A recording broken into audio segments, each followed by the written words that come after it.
territoire.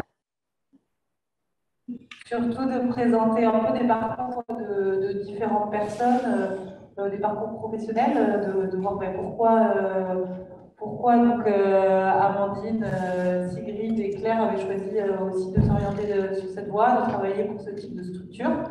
Et voilà, et de présenter aussi brièvement la structure pour laquelle elle travaille. Donc, je vais laisser la parole à Amandine qui travaille chez Euskal Moneta pour commencer.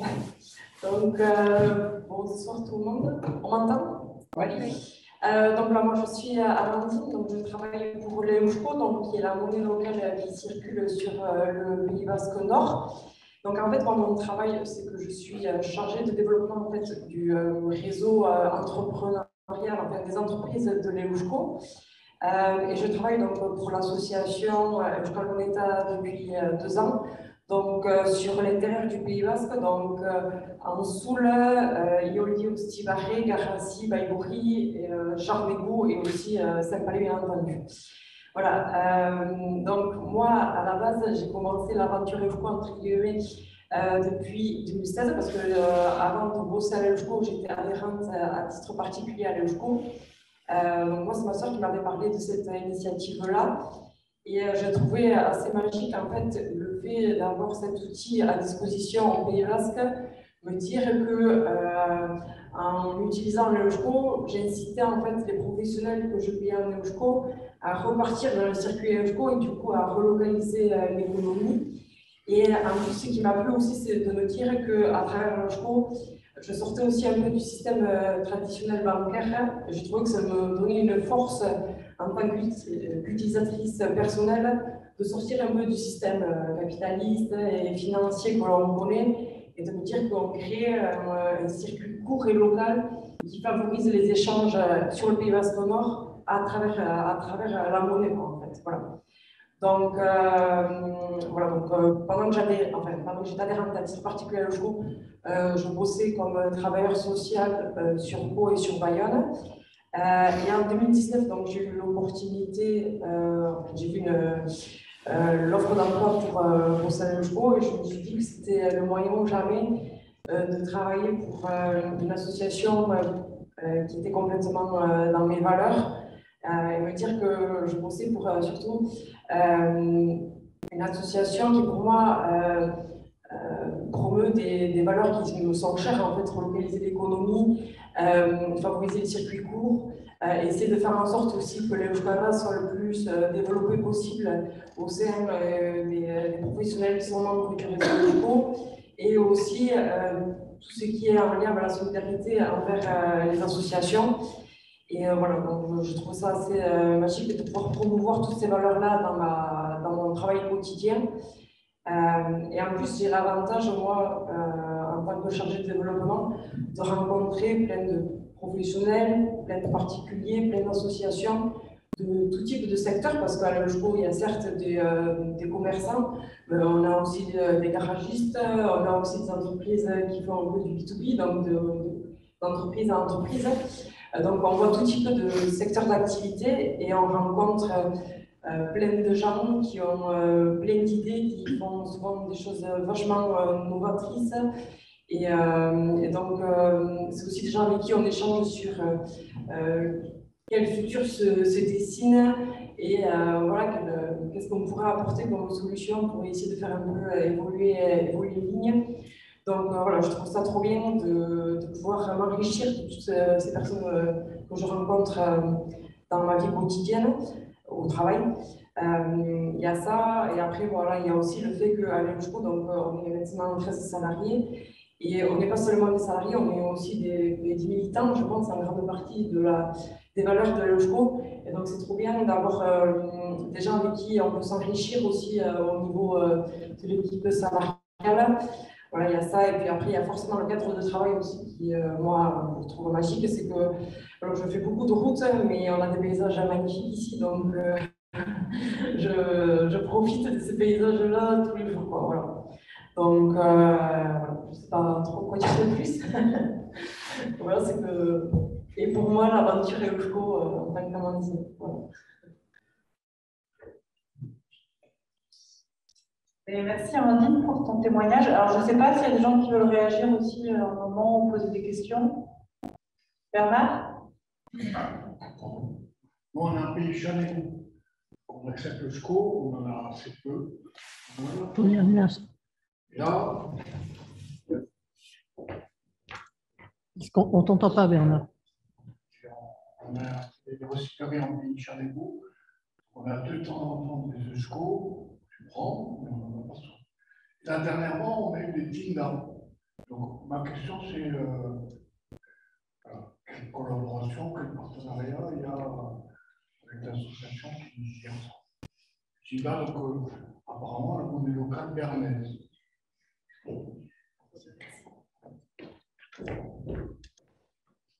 Alors, un peu la particularité du Charnégou, du coup, c'est que vous êtes un peu entre les deux territoires, le Béarn et le Pays Basque. Donc, pour l'instant, on n'a pas forcément beaucoup de relations avec la Tinda. La seule relation que l'on a, entre guillemets, c'est qu'on les aide à se former sur le développement de la monnaie à travers,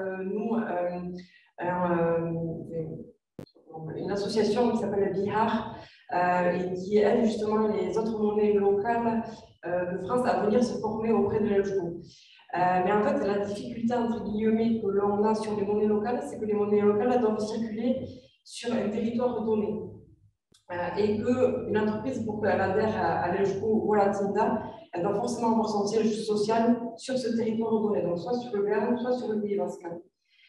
Et nous, pour l'instant, on n'a pas la capacité encore de faire des adhésions et à l'EJCO et à la Tinda pour un seul et même professionnel. Je ne sais pas si je réponds à la question, mais... Et pourquoi? Pardon? Et pourquoi?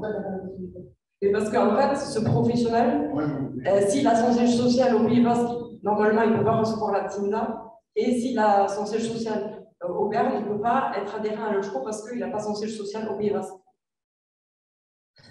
Le siège social qui fait. Oui, c'est le siège social qui fait qu'on puisse adhérer à une telle monnaie locale ou non. Nous qui avons notre siège social en Béarn, qui suivons le SCO, ou qui acceptons le SCO, on est dans l'illégalité. Mais alors, Je dirais que oui, comme savoir ce soir. Mais en fait, je ne sais pas, parce qu'Alima était avant que je rentre à l'EJCO, donc je pensais moi, que vous aviez le siège social au Pays Basque, mais. On a changé depuis. Ah, mais c'est pour ça, on ne doit pas être au courant. Tu peux effacer. Oui, c'est ça, je vais faire des coupes. Je ne vois pas le port. Enfin, on accepte les paiements de SCO. On ne cherche pas, bien sûr, à les transformer. Les vend des dogs à des copains qui utilisent, qui vont faire la fête au petit paillon, etc. Quel est le problème? Voilà. Il n'y a pas de problème, sauf qu'au niveau législatif, nous, il faut qu'on soit en fait en règle. Et la règle, c'est qu'un pro, pour qu'il soit adhérent à la monnaie locale du Pays Basque, il faut qu'il ait son siège social au Pays Basque. Ça ne dépendrait que de nous, ça ne dérangerait pas non plus, mais on a une législation française sur laquelle on doit se mettre en rapport. Après, j'imagine que c'est des choses qui peut-être évolueront dans le futur, c'est-à-dire que ça ne pas obligé d'avoir un cadre que de se dire qu'il fallait avoir son siège social par des points. Et qui sait, peut-être que dans 10 ans, on pourra avoir une activité sur le Pays Basque, mais avoir un siège social ailleurs. Et bon, ça se développe déjà vite, peut-être qu'il faut du temps aussi pour que tout ça se mette en place. Parce que comptablement, c'est pas rien, parce que comme c'est beaucoup de travail, ça veut dire aussi plus de personnes dans l'équipe pour gérer ça, donc peut-être le temps, non? Oui, et après, voilà, c'est toujours pareil, en fait, là, c'est au niveau législatif que ça doit se jouer, et là, du coup, ça ne dépend plus de mon État. Mais après, c'est sûr que ce serait top que quand une entreprise a un établissement secondaire en Pays Basque qui puisse rentrer, ce serait bien. Mais voilà, à l'heure actuelle, c'est pas encore à l'ordre du jour.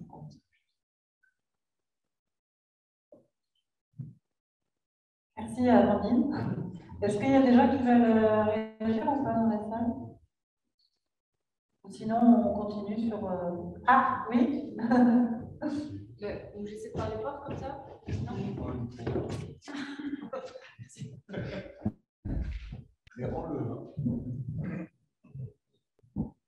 Là, vous m'entendez?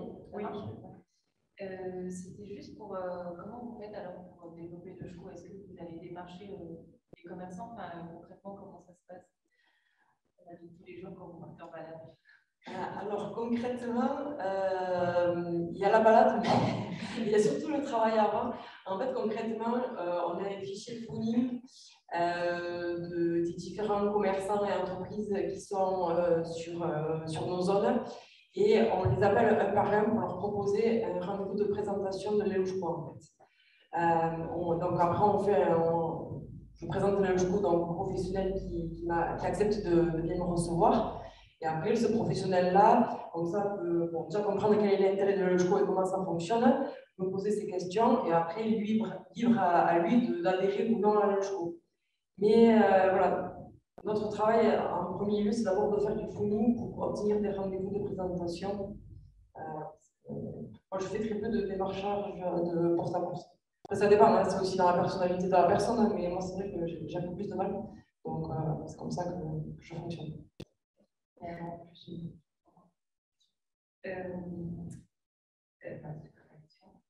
C'était oui, parce qu'en fait, c'est ça, c'est pas trop compliqué, j'imagine, d'accepter le SCHO. C'est après comment les commerçants le réutilisent derrière, et ça, vous apportez des solutions, enfin, vous vous renseignez sur quels fournisseurs peuvent travailler, enfin, ça fait changer les relations aussi.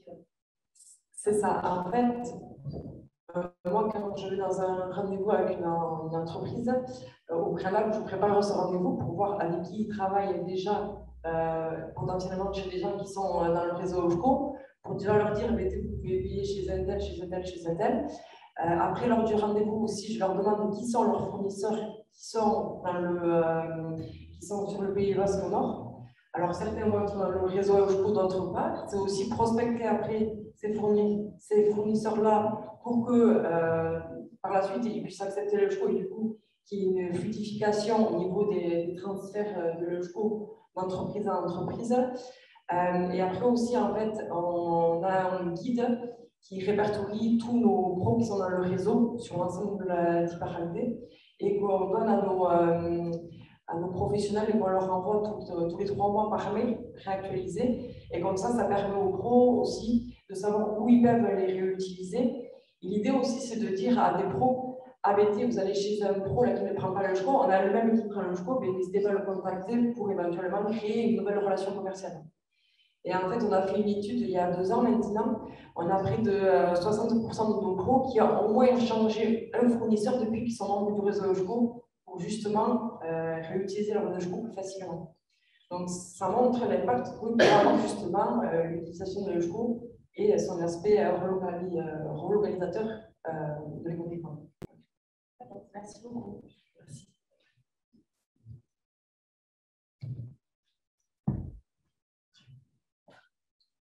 J'ai envie de partager une petite expérience personnelle, où je vais pas un sujet autour de l'ESCO, c'est que déjà je suis admirative de voir la vitesse à laquelle quand même cette monnaie s'est développée, et j'ai tout le temps, enfin à titre personnel, envie de répéter à qui veut bien que c'est la première monnaie alternative quand même en France, et au 3e en Europe, je crois. Alors, on est la première monnaie européenne.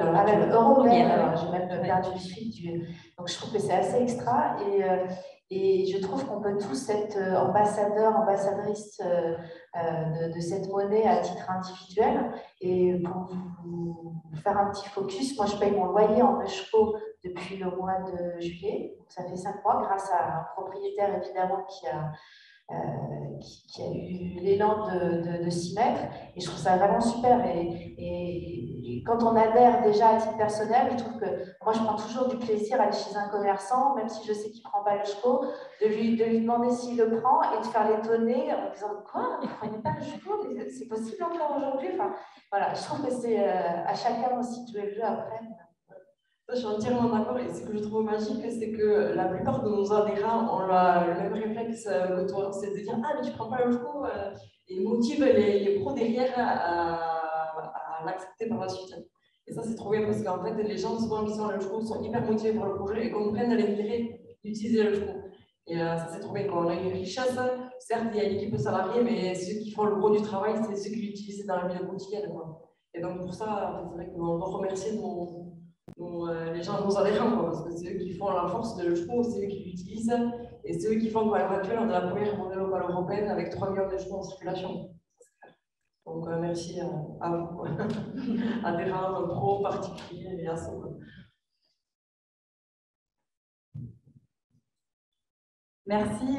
Mais du coup, pour continuer un peu dans la lancée aussi sur au niveau des professionnels, enfin, du consommé local, je vais du coup te laisser la parole, Claire, pour te présenter donc les chèques cadeaux de Pays Cocker.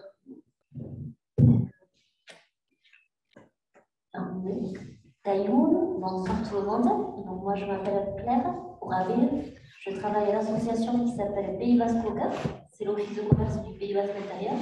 C'est une asso qui a été créée en 2007 sur la volonté des associations de commerçants et d'artisans de Soule, Amikoussé, Yoli Ostilari et Garassi Baïgori, qui a été soutenue par les élus locaux à l'époque. Parce qu'en fait, il y avait un constat qui était fait, c'est qu'il y avait des chefs d'entreprise ici locaux qui gratifiaient leurs salariés avec des chèques cadeaux. C'était déjà pas mal de se voir offrir des chèques cadeaux, mais c'était des chèques cadeaux nationaux, type CADOC, CADEOS, etc. Donc en fait, on envoyait des salariés et des gens qui habitaient un pays basque intérieur consommer ces chèques cadeaux dans les principaux pôles commerciaux sur des grandes enseignes nationales.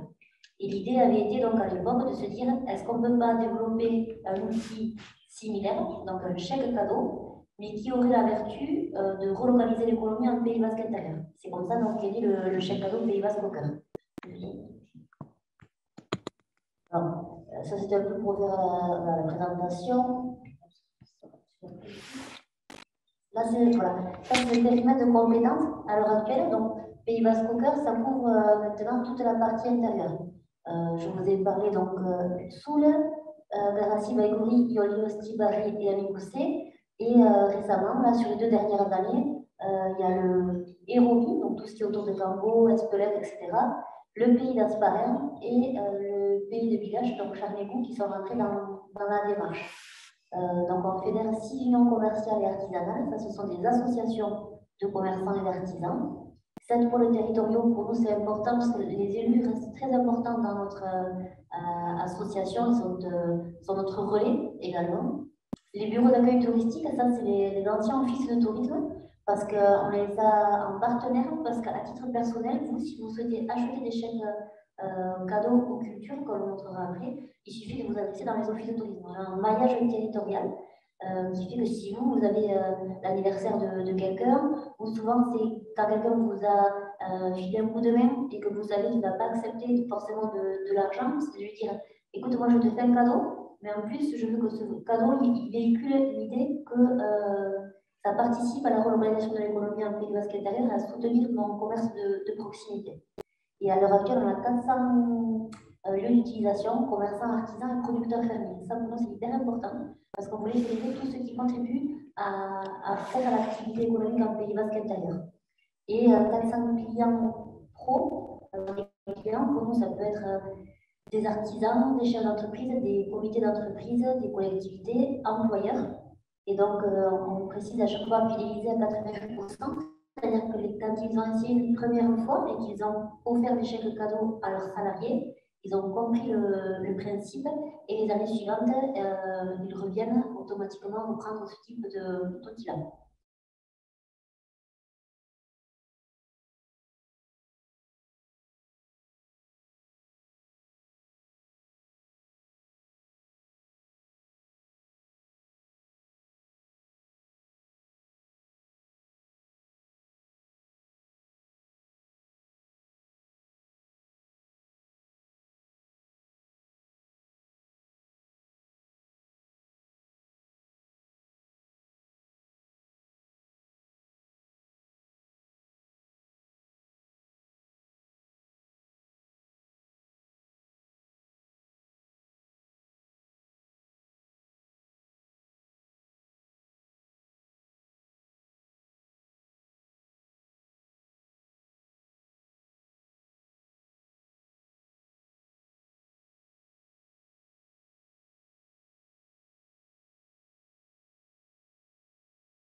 Et ça, c'est juste pour faire un point sur l'activité. L'association, je vous ai dit, elle a été créée en 2007. Et depuis la mise en circulation des chèques cadeaux, il n'a fait que grandir. Et pour l'année dernière, sur l'année 2020, ont été mis en circulation, rien que sur 2020, plus d'1 million d'euros en chèques cadeaux. C'est des sommes qui commencent à devenir importantes, où on passe des seuils un peu psychologiques. Et ce qui fait après que Pays Basque Cœur, depuis la création, a réussi à réinjecter plus de 6 millions d'euros dans l'économie locale. Que via les chèques cadeaux. Quand on estime qu'on va chez un commerçant utiliser 10 euros, généralement les achats correspondants sont entre 13 et 16 euros. Donc ça veut dire que c'est 6 millions d'euros en chèques cadeaux. Et il faut rajouter cette petite marge qui est liée à la consommation que l'on fait en plus avec les chèques cadeaux. Et tu disais tout à l'heure à Amandine, notre petit asso qui a été créé en 2007 sur la volonté d'associations soutenues par quelques élus ici à l'époque, s'ils avaient su que 15 ans plus tard ça aurait donné ça, franchement je pense qu'il y en a certains qui étaient visionnaires à l'époque. Et Pays Basque Cœur, avec la petite association qu'on avait, on était donc 2 salariés, ma collègue donc Maëlène qui est là. Depuis, on a embauché quelqu'un pour s'occuper également du lancement du chèque culture. Et notre petit asso est le premier office de commerce de France en milieu rural, le plus performant sur l'activité de chèque cadeau. Donc c'est quand même aussi très stimulant et très reconnaissant. On est très reconnaissant par rapport à toute cette évolution qu'il y a pu y avoir autour de cet outil et l'appropriation que les gens en face ont fait. Ça, c'était par zone pour vous montrer un peu sur chacune des zones comment ça se comporte. C'est que toutes les zones sont en augmentation, donc c'est ça qui est intéressant. Des fois, de petits décrochages, mais ça montre que partout, les gens se fédèrent autour de ces outils-là.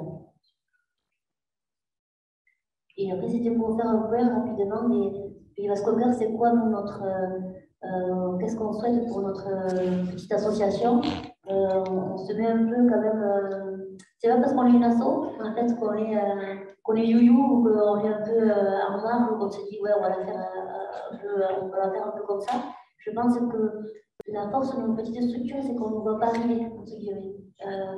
Donc, voilà, on est dans des associations où on peut être professionnel, structuré, plein d'idées, ça certes comme dans toutes les associations, mais le but c'est d'anticiper des choses et de se mettre quelques objectifs. Donc au niveau numérique, on voudrait pour l'année prochaine sortir une carte, un peu dans l'idée des projets de développement de l'école où on est là. À l'heure actuelle, les chèques cadeaux, ils n'existent que sous format papier. Et on voudrait sortir comme une carte de crédit, crédité en chèque cadeau ou en chèque culture, et qu'on passera directement chez les commerçants. L'intérêt, c'est que ça soit une carte qui soit réutilisable, donc c'est pour réduire notre impact également un peu environnemental avec tous ces papiers que l'on peut imprimer, et pour se décharger d'une partie administrative qui est assez lourde au niveau des remboursements qui sont faits aux commerçants, puisque le commerçant ensuite il se verrait rétrocéder automatiquement le montant en chèque cadeau tous les débuts de mois avec un système de comptabilité. De ma façon territoriale, mais c'est surtout expliquer que oui, en Pays Basque intérieur, on a une économie et un tissu économique qui est diversifié, dynamique, qualitatif, et continuer de faire des communications sur notre attractivité, de faire une destination marchande du Pays Basque intérieur, et notamment marchande dans un bon sens du terme, c'est-à-dire de se dire, avant, moi j'habite en Soule, avant de prendre la voiture pour faire quasiment 3 heures aller-retour pour aller jusqu'à Bayonne, pour aller chercher quelque chose, de me dire, attends, mais si je n'ai pas moyen, je m'arrête à Saint-Palais, pareil. Si je ne vais pas à Saint-Palais, je vais à Garassi. Mais de se dire, je ne vais pas aller systématiquement chercher quelque chose dans un centre commercial, soyons un peu plus curieux de notre commerce local et de se dire, ok, puis je ne le connaissais pas, et peut-être qu'avec le chèque cadeau, je vais rentrer pour la première fois dans un commerce avec mes chèques cadeaux pour me faire plaisir, peut-être, et de me dire, ok, mais ça, je ne savais pas que ça existait. Du coup, je suis passée dans telle rue, du coup, j'ai vu qu'il y avait quelque chose d'autre à côté. C'est que notre curiosité, en fait, elle revienne un peu et pas de se dire, c'est pas la facilité pour nous de la rue, en fait, c'est plus de contraintes, peut-être autre chose. Et donc, c'est c'est pas l'éducation, mais être un peu consommateur. Moi, mon acte d'achat, derrière, il veut dire quelque chose, en fait, pour moi. Ici, tout le monde se connaît. le commerçant, c'est ou un copain, ou le copain d'un copain, ou le membre de la famille, c'est celui qui a rendu un service. C'est le côté lien social que l'on peut avoir également entre nous qui était un peu mettre en avant sur ça. Et après, structuration interne, toujours, de se réorganiser et un dynamique de projet. Et le gros projet, ce sera le développement du chef culture et des partenariats avec les AOP, les AOC, parce qu'on veut vraiment fédérer aussi les producteurs fermiers autour de ce projet-là. Pour eux, c'est plus compliqué parce qu'ils nous disent, mais moi, on m'apprend à faire des bons produits. Moi, je suis formée, j'étais à l'école pour faire un fromage de telle et telle sorte. Moi, je ne suis pas formée à le commercialiser, en fait. Donc, c'est comment on peut les aider dans ça et à faire connaître les productions locales et à ce que des gens qui ont des chèques cadeaux en main puissent également aller vers un producteur fermier pour les utiliser. C'était un peu voilà, l'idée générale de notre petite association et juste pour revenir un peu sur pourquoi je suis venue à Pays Basque Cocker, ça fait 4 ans le temps que je travaille à Pays Basque Cocker. Avant, je travaillais dans le milieu du tourisme, à l'office de tourisme. En fait, je me rends compte en me disant que j'ai travaillé toujours que pour des associations. Je pense que je suis incapable de travailler pour un patron. Je pense que ce qui me stimule, c'est les démarches collectives, en fait. De me dire que toute l'énergie qu'on peut mettre à l'avant, que ça retombe à plusieurs personnes et que ça fasse du lien entre les gens. Ça, je trouve ça très stimulant et de voir des choses concrètes. Ok, c'est quantifiable. Un chèque cadeau que l'on peut mettre en circulation. Quelles sont les retombées pour mon territoire? Et c'est aussi le côté humain. Là, on a changé de locaux. D'ailleurs, on n'a pas hésité, on est parti chez Anima. C'est comme ça qu'on a meublé tous nos nouveaux locaux. On travaille avec École Volta parce qu'on accepte les EJCO. Bon, c'est de se dire, on n'est pas sur une île, quoi. Et ce qui fera que le projet associatif il sera aussi cohérent, c'est de faire le lien avec d'autres associations qui sont dans les mêmes valeurs et dans les mêmes façons de fonctionner. Et là, les 4 salariés, maintenant on est 4 à Pays Basque Cocker sur cette fin d'année. Moi, autre chose que j'apprécie, c'est que les 4 salariés, c'est toutes des nanas du Pays Basque intérieur qui veulent toutes bosser en Pays Basque intérieur pour le Pays Basque intérieur. Donc, c'est des choses quand même humainement qui sont importantes. Les 4 Eshkwaldoun, donc ça, on parle également entre nous, c'est des choses qui sont tellement naturelles, mais quand tu arrives à tout regrouper, tu te dis, j'ai un cadre de travail qui est quand même beaucoup. Et c'est pas un travail, parce que tu te dis, moi en fait je travaille pour que le Pays Basque intérieur et pour que le commerce et l'économie de façon générale ait une bonne image et que les gens apprennent à se rencontrer et à faire des démarches collectives. Moi j'ai une petite question, est-ce que ce type de chèque cadeau, il y a des initiatives similaires sur la côte basque? Parce que là en fait on peut seulement, c'est en Pays Basque intérieur pour les... C'est ça. Alors, sur la côte basque, les offices de commerce sont municipaux. Il y a l'office de commerce de Bayonne qui a un chèque Bayonne Shopping. Il y a l'office de commerce de Saint-Jean-de-Luz qui est valable à Saint-Jean-de-Luz. Andaille à Andaille, Véris à Véris, et je crois qu'en Bled, je ne sais pas si en Bled on a un. Et nous, à la base de la démarche, les élus, les commerçants, ils avaient dit bon, on va pas faire un chèque au Moléon, un chèque Saint-Palais. Non. Nous, notre problème, les gens, quand ils partent de Moléon, ils vont à Bayonne. Donc, en fait, comment on fait pour se fédérer et se dire que nous, l'intérêt, c'est que les gens consomment en Pays Basque intérieur. Donc, de suite, l'échelle qui avait été prise, c'était une échelle intercommunale, en fait, et pas une échelle communale.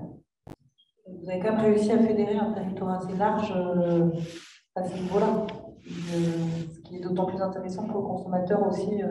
C'est ça, et de passer certaines barrières, peut-être d'élus. Un élu saint-palaisien, il va penser Saint-Palais. Un élu moléonais, il va penser Moléon. Et là, c'était des élus. On a eu la chance qu'il y avait une autre vision et une autre façon de penser. Donc, je pense qu'à un moment donné, il y a eu aussi un alignement de planètes entre des gens qui étaient tous sur des visions collectives. Et c'est ça qui est hyper intéressant et stimulant. Comment réagissent les habitants? Quel retour tu as des habitants de la zone quand ils reçoivent ces chèques cadeaux et qu'ils avaient peut-être l'habitude d'aller effectivement à Bayonne, etc. Comment les gens réagissent-ils? Alors, nous, au niveau des entreprises, il y a eu 2 cas où il y a des, où, comme École Moïta, nous, on fait du démarchage, c'est-à-dire qu'on va voir les entreprises pour leur dire est-ce que vous avez des habitudes de gratifier vos salariés, est-ce que vous savez qu'il y a ce type d'outils. Donc, où ils ont des habitudes, et généralement, ils font du chèque cadeau, mais s'ils ne connaissent pas, c'est qu'ils sont sur le chèque cadeau national. Donc, nous, notre objectif, ça va être de leur dire écoute, tu as la même chose, mais pour consommer local. Et là, ça va dépendre des états d'esprit. C'est un changement. Alors, l'être humain, les changements, voilà. Donc, il faut quand même lui prouver que ça va bien se passer, qu'il va les utiliser. Et ça se passe généralement toujours bien, même si sur le premier coup, quand il y a des usages avec d'autres types de chèques, des fois, on peut se dire oh, je ne connais pas, ça demande un effort. Mais en fait, après, ils ont une espèce de, pas de fierté, mais de dire et tu vois, ma robe, je l'ai achetée chez. Ils le revendiquent en fait, d'avoir connu tel et tel commerçant grâce à ça. Mais je pense que les chèques cadeaux, on n'a pas précisé, mais dessus, les chefs d'entreprise ont possibilité de le logoter. C'est-à-dire qu'il y a écrit offert par entreprise telle ou mairie 2. Et en fait, il y a une certaine fierté aussi à dire ouais, moi je bosse là-bas, et là-bas, ils m'offrent ça. Comment je consomme local. Donc il y a aussi le côté. Ouais, le côté fierté, je pense, de se dire il y a ce dispositif qui existe et je l'utilise. Merci. Merci Claire pour ta présentation. Et du coup, je vais laisser la parole à Sigrid pour terminer ce petit tour de table. Et donc, tu vas toi, nous parler aussi de ton parcours et de toute cette démarche de consommateur. Bonsoir à tous. Caroline Ménary. J'ai près de 30 mots à 50 mots dans mon vocabulaire, donc je ne serai pas plus bavarde. Hein. Je suis désolée parce que ce soir. Donc moi, je m'appelle Sigrid Dumas, je vis sur Hasparren. J'ai eu envie de démarrer pour vous contextualiser un petit peu qui je suis en fait mon propre parcours.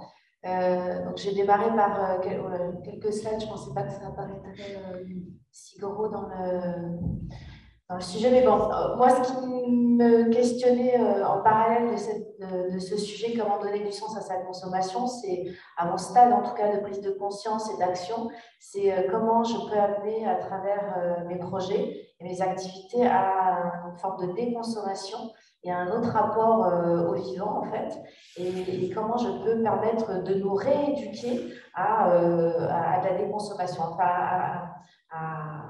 à être dans la dégustation, dans la rencontre, dans la valorisation en fait de différents sujets en lien avec un art de vivre et qui pour moi correspondent à une quête de sens.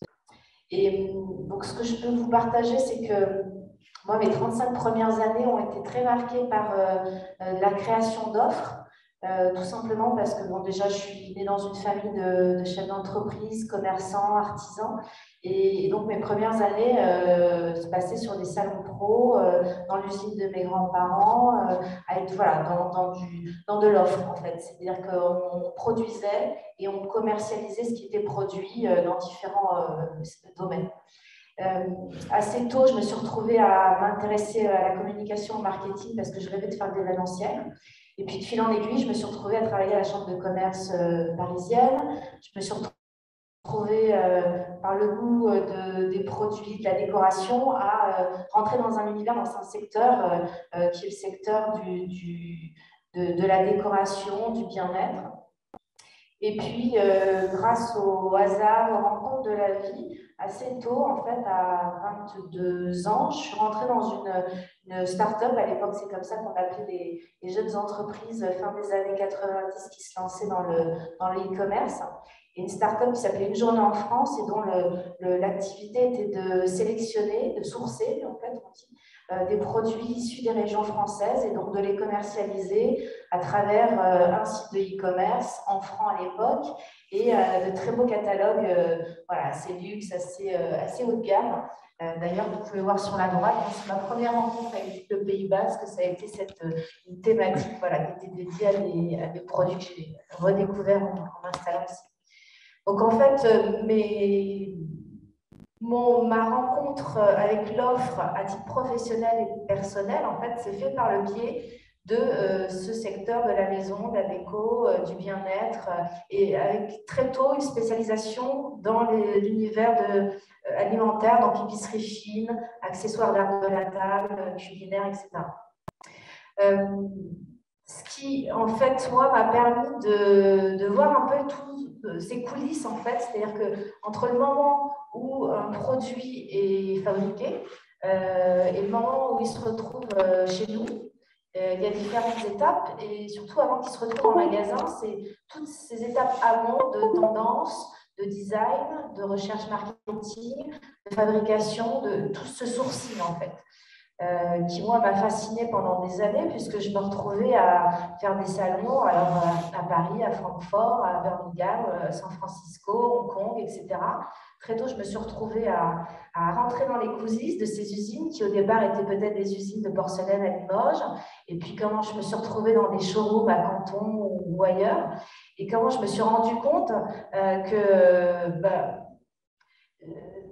tout ce qui se passait en coulisses, en fait, et ce qui déterminait que le produit était sélectionné pour arriver en magasin et pour après se trouver dans des paniers d'achat, dans des caddies, etc.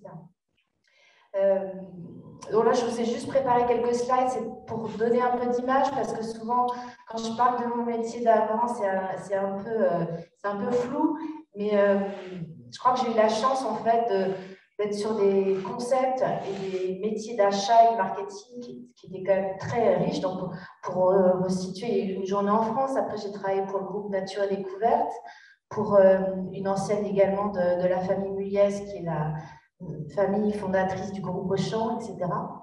Et puis, en fait, en 2006-2007, je me suis retrouvée à avoir 30 ans et à me dire concrètement, je sais que je sais beaucoup travailler, j'avais un peu d'argent de côté et j'avais envie de me lancer moi aussi à mon compte, puisque j'étais tombée dans cette marmite d'entrepreneur.